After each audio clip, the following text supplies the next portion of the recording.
Bismillahirrahmanirrahim. Assalamualaikum warahmatullahi wabarakatuh. Alhamdulillah, puji syukur kita pada Allah Subhanahu wa Ta'ala, Pencipta alam semesta. Di bulan Ramadan ini kita bisa kembali lagi melanjutkan perkuliahan mata kuliah irigasi. Ya, mudah-mudahan kita semua diberikan kesehatan sampai akhir Ramadan dan bisa mengisi kuliah kita sampai selesai semester ini. Yang mudah-mudahan diberikan sehat selalu, umur panjang sehingga bisa mencapai sarjana teknik. Ya, amin ya rabbal alamin. Salawat dan salam tak lupa kita berikan kepada Nabi Allah Muhammad SAW, kepada keluarga, sahabat. Ya, sekarang kita kembali membahas tentang jaringan irigasi. Ini pembahasan lanjutan, di mana pembahasan jaringan irigasi ini membicarakan berbagai unsur sebuah jaringan irigasi teknis. Yang selanjutnya hanya akan disebut dengan jaringan irigasi. Di sini akan diberikan definisi praktis mengenai petak primer, ada petak sekunder, dan petak tersier. Ada juga bangunan, mana bangunan dibagi-bagi menurut fungsinya. Akan dijelaskan juga pemakaiannya. Kemudian rekomendasi atau anjuran mengenai pemilihan tipe bangunan, pengukur, dan pengatur diberikan dalam pembahasan bab ini. Penjelasan yang lebih terinci itu diberikan dalam bagian-bagian kriteria perencanaan lainnya. Ada buku-buku kriteria dan perencanaan irigasi. Nah, uraian fungsional umum itu tentang unsur-unsur jaringan irigasi akan merupakan bimbingan bagi para perekayasa dalam menyiapkan perencanaan tata letak dan jaringan irigasi. Nah, di materi ini berbentuk, sudah ada filenya di Classroom, bisa dibuka dan dibaca.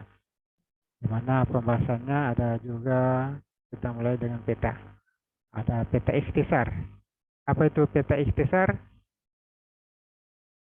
Nah, peta ikhtisar itu adalah cara penggambaran berbagai macam bagian dari suatu jaringan irigasi yang saling berhubungan. Peta ikhtisar dapat dilihat pada peta tata letak. Pada peta ikhtisar irigasi itu memperlihatkan ada bangunan-bangunan utama. Di peta itu kelihatan bangunan utamanya, jaringan dan trase saluran irigasi, jaringan dan trase saluran pembuang, ada saluran pembuang, ada petak-petak, baik primer, sekunder, dan tersier, mana lokasi pembangunan terlihat, ada batas-batas daerah irigasinya, jaringan dan trase jalan, juga daerah-daerah yang tidak diairi, misalnya desa-desa. Kalau di gambar bisa juga masuk. Desa-desa bisa diketahui apakah itu desa atau jaringan irigasi. Ada juga daerah yang tidak dapat diairi, daerah jelek yang terlalu tinggi atau sebagainya. Peta ikhtisar umum dibuat berdasarkan peta topografi. Ada garis-garis konturnya. Nah, kalau kerjakan tugas itu biasanya dimulai dari itu, peta ikhtisar. Nah, dari petanya. Ada yang mau bertanya, menanggapi? Kedengaran ada suara? Tidak ada ya? Tidak ada peta kontur misalnya 1:25.000. Berarti 1 cm di kontur itu di peta di lapangan 25.000 cm. Nah, tinggal kalkulasi berapa meter itu. Hilangkan 0,2 misalnya 250 meter. 1 cm. Dan peta ikhtisar yang detail itu disebut peta petak. Dipakai untuk perencanaan, dibuat dengan skala 1:5.000. 1 cm 5.000 cm di lapangan. Atau 50 meter ya. Hilangkan 0,2. Dan untuk petak tersier 1:5.000 atau 1:2.000. Nah, petak tersier Nah, di sini perencanaan dasar yang berkenaan dengan unit tanah itu adalah petak tersier. Petak tersier ini menerima air irigasi dialirkan dan diukur pada bangunan sadap. Nah, dikenal off-take bangunan sadap. Tersier tentunya yang menjadi penanggung jawab itu Dinas Pengairan. Bangunan sadap tersier mengalirkan airnya ke saluran tersier. Di petak tersier, pembagian air, eksploitasi, dan pemeliharaan menjadi tanggung jawab para petani yang bersangkutan. Tentunya di bawah bimbingan pemerintah. Ini juga menentukan ukuran petak tersier. Petak yang kelewat besar akan mengakibatkan pembagian air menjadi tidak efisien. Nah, faktor-faktor penting lainnya adalah jumlah petani dalam satu petak, jenis tanaman, dan topografi. Di daerah-daerah yang ditanami padi, luas petak tersier idealnya itu 50 hektar. Tapi dalam keadaan tertentu dapat ditolerir menjadi 75 hektar. Disesuaikan dengan kondisi topografi dan kemudahan eksploitasi dengan tujuan agar pelaksanaan operasi dan pemeliharaan lebih mudah. Petak tersier harus punya batas-batas yang jelas. Nah, misalnya parit, ada jalan, batas desa, batas perubahan bentuk medan, terrain fault. Petak tersier dibagi jadi petak-petak kuarter, masing-masing seluas kurang lebih 8-15 hektar. Apabila keadaan topografi memungkinkan, bentuk petak tersier sebaiknya bujur sangkar, bujur sangkar segi 4, untuk mempermudah pengaturan tata letak dan mungkin pembagian air secara efisien. Nah, petak tersier harus terletak langsung berbatasan dengan saluran sekunder atau saluran primer. Nah, pengecualian, kalau petak-petak tersier tidak secara langsung terletak sepanjang jaringan saluran irigasi utama, dan dengan demikian memerlukan saluran tersier yang membatasi petak-petak tersier lainnya. Nah, hal ini ya, tentunya harus dihindari. Untuk panjang saluran tersier itu sebaiknya tidak kurang dari 1.500 meter. 1.500 meter. Tapi dalam kenyataan kadang-kadang panjang saluran ada yang mencapai 2.500 meter. Panjang saluran kuarter lebih baik di bawah 500 meter. Lebih baik di bawah 500 meter. Saluran kuarter. Tapi prakteknya kadang-kadang ada yang sampai 800 meter. Nah, kemudian berikutnya petak sekunder. Yang di atas tersier ada sekunder. Ya. Petak sekunder terdiri dari beberapa petak tersier. Semuanya dilayani oleh satu saluran sekunder. Biasanya, petak sekunder menerima air dari bangunan bagi yang terletak di saluran primer atau sekunder. Batas-batas petak sekunder pada umumnya berupa tanda-tanda topografi yang jelas. Misalnya, saluran pembuang. Luas petak sekunder itu berbeda-beda, tergantung situasi daerah. Saluran sekunder sering terletak di punggung medan, mengairi kedua sisi saluran, hingga saluran pembuang yang membatasinya. Saluran sekunder boleh juga direncana sebagai saluran garis tinggi yang mengairi lereng-lereng medan yang lebih rendah. Nah, kemudian setelah tersier primer, ada juga petak primer. Petak primer terdiri dari beberapa petak sekunder yang mengambil air langsung dari saluran primer. Petak primer melayani, ya, petak primer ini dilayani oleh satu saluran primer yang mengambil airnya langsung dari sumber air, biasanya sungai. Proyek-proyek irigasi tertentu mempunyai dua saluran primer. Ini menghasilkan dua petak primer. Daerah di sepanjang saluran primer sering tidak dapat dilayani dengan mudah dengan cara menyadap air dari saluran sekunder. Apabila saluran primer melewati sepanjang garis tinggi, daerah saluran primer yang berdekatan itu harus dilayani langsung dari saluran primer. Jadi bukan dari sekunder, tapi saluran primer. Nah, itu ada 3 petak ya. Kemudian kita masuk ke pembahasan bangunan. Ada bangunan utama.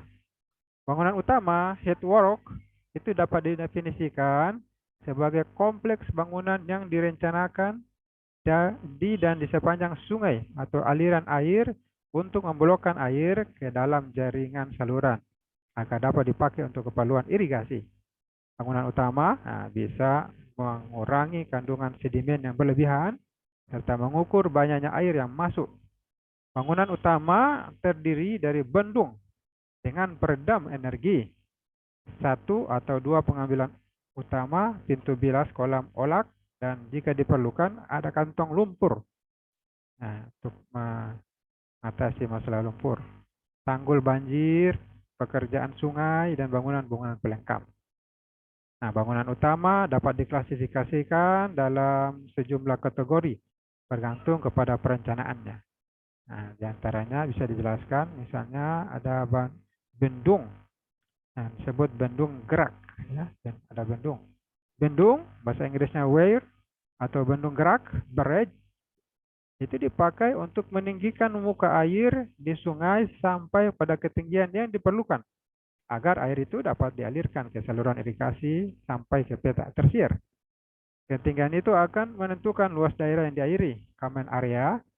Bendung gerak adalah bendungan yang dilengkapi dengan pintu yang dapat dibuka untuk mengalirkan air pada waktu terjadi banjir besar dan ditutup apabila aliran kecil. Di Indonesia, bendung adalah bangunan yang paling umum dipakai untuk membelokkan air sungai untuk keperluan irigasi. Nah, selainnya ada juga bendung karet yang kedua. Bendung karet memiliki dua bagian pokok, yaitu tubuh bendung yang terbuat dari karet dan fondasi beton berbentuk plat beton sebagai dudukan tabung karet, serta dilengkapi satu ruang kontrol dengan beberapa perlengkapan mesin untuk mengontrol, mengembang, dan mengempisnya tabung karet. Bendung itu berfungsi meninggikan muka air dengan cara mengembangkan tubuh bendung, yang karet tentunya, dan menurunkan muka air dengan cara mengempiskan tubuh bendung. Dan itulah cara mengempiskan tubuh bendung, diturunkan agar menurunkan air. Kalau menurunkan air ya dikempiskan bendungan karetnya. Karena dia terbuat dari karet, tabung karet. Isinya udara atau air. Proses pengisian udara atau air, bisa udara atau bisa air juga, itu dipompa. Pompa udara atau pompa air dilengkapi dengan instrumen pengontrol udara, pengontrol air, disebut manometer. Nah, ada juga bangunan disebut pengambilan bebas. Pengambilan bebas adalah bangunan yang dibuat di tepi sungai yang mengalirkan air ke sungai ke dalam jaringan irigasi tanpa mengatur tinggi muka air di sungai. Dalam keadaan demikian, jelas bahwa muka air di sungai harus lebih tinggi dari daerah yang dialiri, dan jumlah air yang dibelokkan harus dapat dijamin cukup. Jadi kalau tidak dibendung ya namanya pengambilan bebas. Ada yang diambil di Bandung, sungainya ada yang tidak di Bandung. Inilah menggunakan pengambilan bebas. Itu nama bangunannya. Pengambilan dari waduk juga ada. Waduk atau reservoir, bahasa Inggrisnya, ini digunakan untuk menampung air irigasi pada waktu terjadi surplus air di sungai, agar dapat dipakai sewaktu-waktu terjadi kekurangan air. Jadi fungsi utama waduk adalah untuk mengatur aliran sungai. Ya, waduk yang berukuran besar ini sering mempunyai banyak fungsi, keperluan irigasi, tenaga air pembangkit listrik, pengendali banjir, untuk perikanan juga bisa, dan sebagainya. Waduk berukuran lebih kecil dipakai untuk keperluan irigasi saja. Nah, bangunan lainnya adalah stasiun pompa. Nah, irigasi dengan pompa bisa dipertimbangkan apabila pengambilan secara gravitasi ternyata tidak layak dilihat dari segi teknis maupun ekonomis. Ini perlu dipertimbangkan. Pada mulanya, irigasi pompa hanya memerlukan modal kecil, tapi biaya eksploitasinya mahal. Nah, itulah bangunan-bangunan irigasi, ada bangunan utama dan bangunan penunjang. Kemudian, bangunan penunjangnya itu saluran-saluran irigasi. Jaringan irigasi. Jaringan irigasi ini diantaranya adalah saluran irigasi. Nah, jaringan irigasi utama. Ada jaringan irigasi utama. Nah, saluran primer yang membawa air dari bendung ke saluran sekunder sampai ke petak-petak tersier yang dialiri. Saluran sekunder membawa air dari saluran primer ke petak-petak tersier yang dilayani oleh saluran sekunder tersebut. Atas ujung saluran ini adalah pada bangunan sadap terakhir. Dan ada saluran membawa air irigasi dari sumber air lain, bukan sumber yang memberi air pada bangunan utama proyek, jaringan irigasi primer. Ada saluran muka tersier, ini membawa air dari bangunan sadap tersier ke petak tersier yang terletak di seberang petak tersier lainnya. Saluran ini termasuk dalam wewenang dinas irigasi dan oleh sebab itu pemeliharaannya menjadi tanggung jawabnya. Ya. Kemudian ada itu saluran irigasi, kemudian jaringan saluran irigasi tersier. Nah, saluran tersier ini membawa air dari bangunan sadap tersier di jaringan utama ke dalam petak tersier ke saluran kuarter. Ya.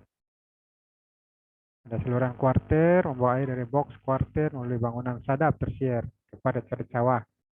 Nah, perlu lengkapi jalan petani dan pembangunan sanggar tani sebagai sarana untuk diskusi antar petani juga ini diharapkan sehingga partisipasi petani bisa meningkat.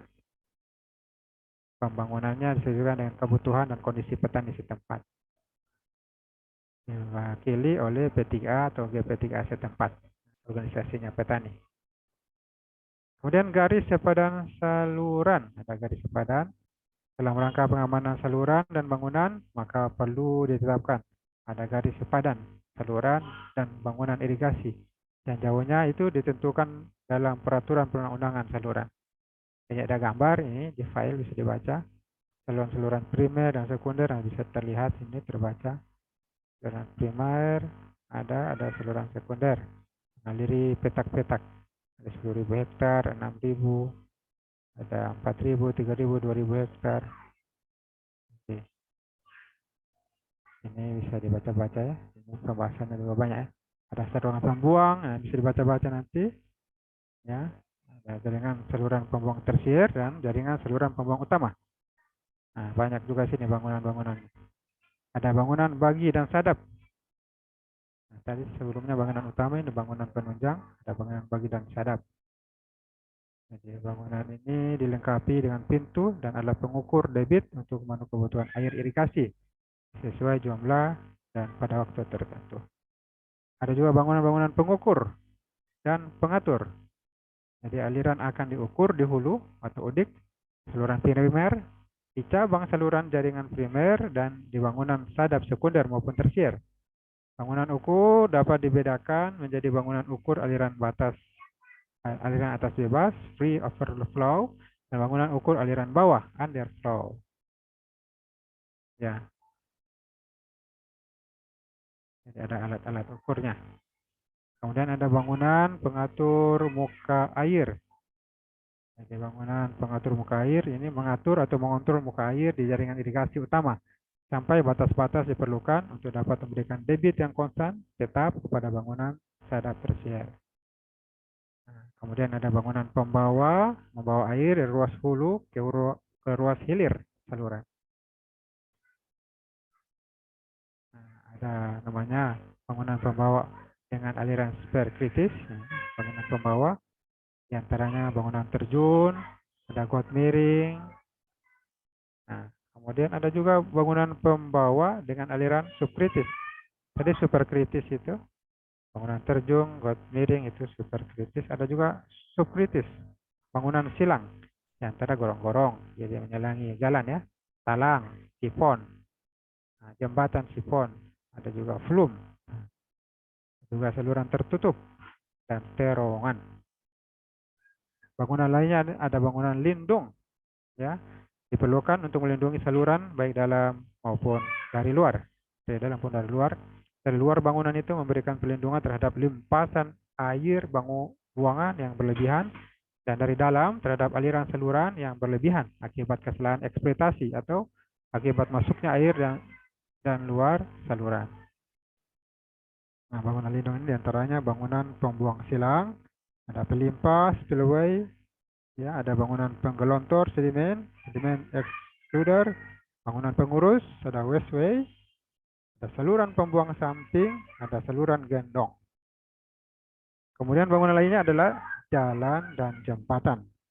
Nah, jalan-jalan inspeksi diperlukan untuk inspeksi, eksploitasi dan pemeliharaan jaringan irigasi dan pembuang oleh dinas pengairan. Ada juga bangunan pelengkap. Nah, tanggul-tanggul itu diperlukan untuk melindungi daerah irigasi terhadap banjir yang berasal dari sungai atau saluran pembuang yang besar. Pada umumnya tanggul ini diperlukan di sepanjang sungai di sebelah hulu bendung atau di sepanjang saluran primer. Bangunan pelengkap itu dibuat sepanjang saluran, ya, sepanjang saluran meliputi misalnya pagar, rel pengaman dan sebagainya, tempat-tempat cuci, tempat mandi ternak dan sebagainya untuk memberikan sarana mencapai air saluran tanpa merusak lereng, kisi-kisi penyaring untuk mencegah tersumbatnya bangunan, jembatan-jembatan untuk peluang penyeberangan penduduk, sanggar tani, sarana sebagai sarana interaksi antar petani. Kemudian setelah itu kita bahas standar tata nama. Nah, di sini nama-nama yang diberikan untuk saluran irigasi dan pembuang, bangunan-bangunan dan daerah irigasi ini harus jelas, logis, harus logis ya. Nama-nama diberikan harus pendek, tidak mempunyai tafsiran ganda, ambigu. Yang ambigu itu maknanya bisa dua atau lebih. Nama-nama harus dipilih dan dibuat sedemikian sehingga jika dibuat bangunan baru, kita tidak perlu mengubah semua nama yang sudah ada. Kemudian daerah irigasi. Daerah irigasi dapat diberi nama sesuai dengan nama daerah setempat atau desa penting di daerah itu. Dan biasanya terletak dekat dengan jaringan bangunan utama atau sungai yang airnya diambil untuk keperluan irigasi. Contohnya adalah daerah irigasi Jatiluhur dan lain-lain. Daerah irigasi di Rili ada kan? Daerah irigasi di Samaku atau Bolemo ada. Jaringan irigasi primer. Kemudian nih kita bahas saluran irigasi primer itu sebaiknya diberi nama sesuai dengan daerah irigasi. Misalnya saluran primer Makawa. Saluran sekunder sering diberi nama sesuai dengan nama desa yang terletak pada petak sekunder.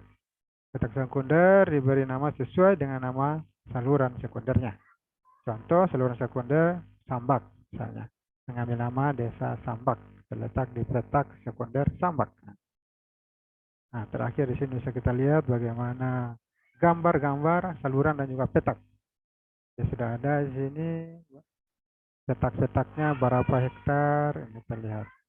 Dari bendung, nah, di bendung air dari sungai kemudian dialiri di saluran-saluran primer, sekunder, dan tersier dan juga ada petak-petaknya.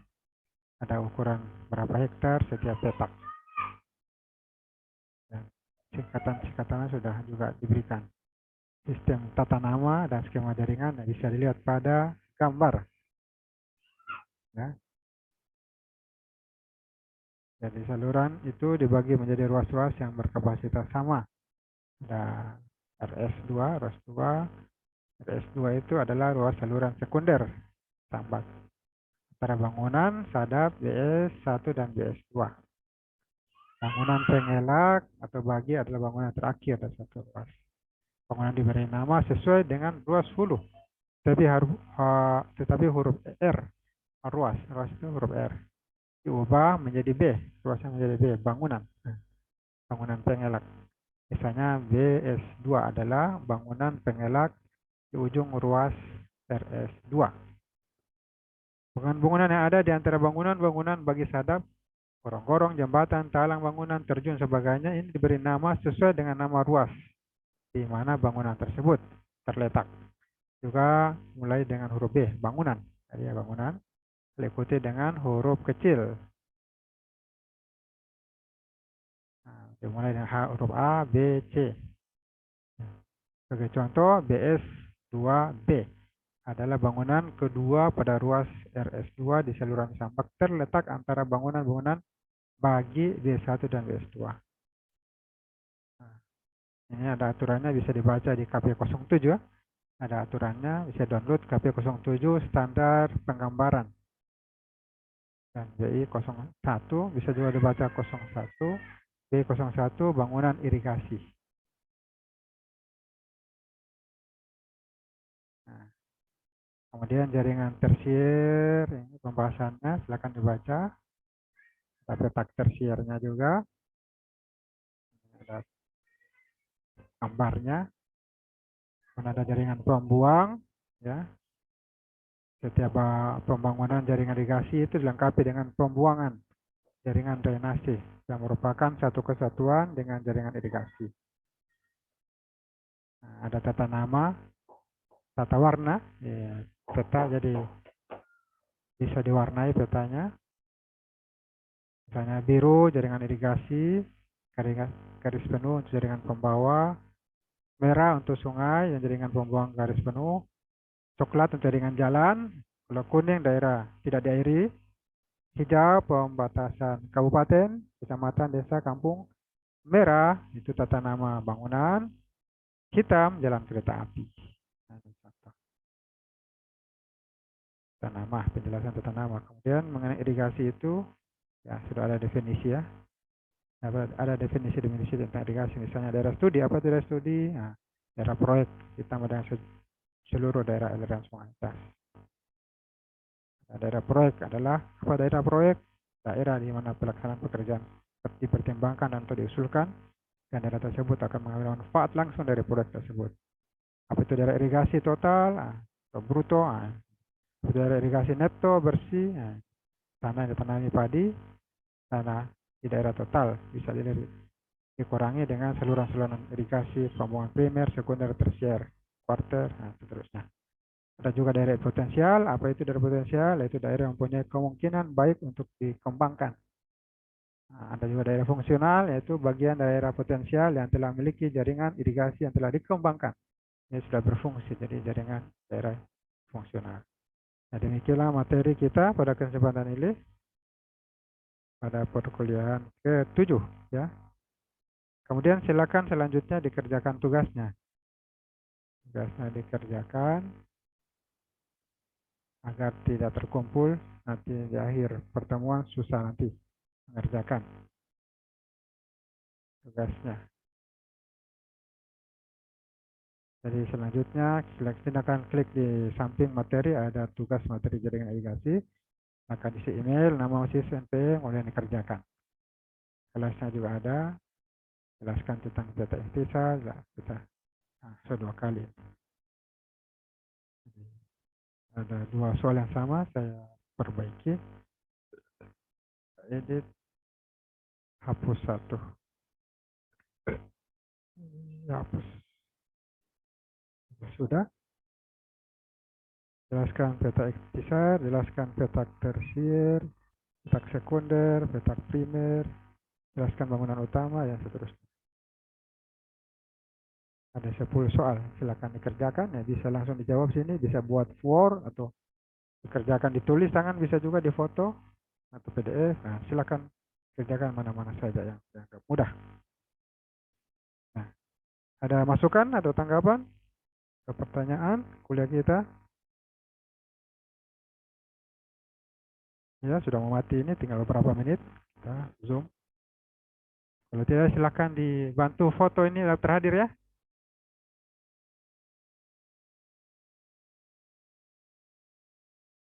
Siapa bisa bantu foto terhadir? Keting. Ya, Keting. Bisa? Nursyam. Yang pakai HP bisa. Saya pakai laptop ini. Bisa foto. Screenshot. Ya, sudah di screenshot. Sudah, Pak, sudah. Nah, kita cukupkan dulu kuliah kita. Jangan lupa di-upload ya di grup WA. Saya mau di-absen, saya absen juga untuk Iya, penilaian. Pak. Ya, terima kasih. Kita akhiri teman kita ini mengucapkan alhamdulillah. Mudah-mudahan bertambah berkah kepada kita bulan Ramadan. Alhamdulillahirabbil alamin. Assalamualaikum warahmatullahi wabarakatuh. Waalaikumsalam warahmatullahi wabarakatuh. Wabarakatuh.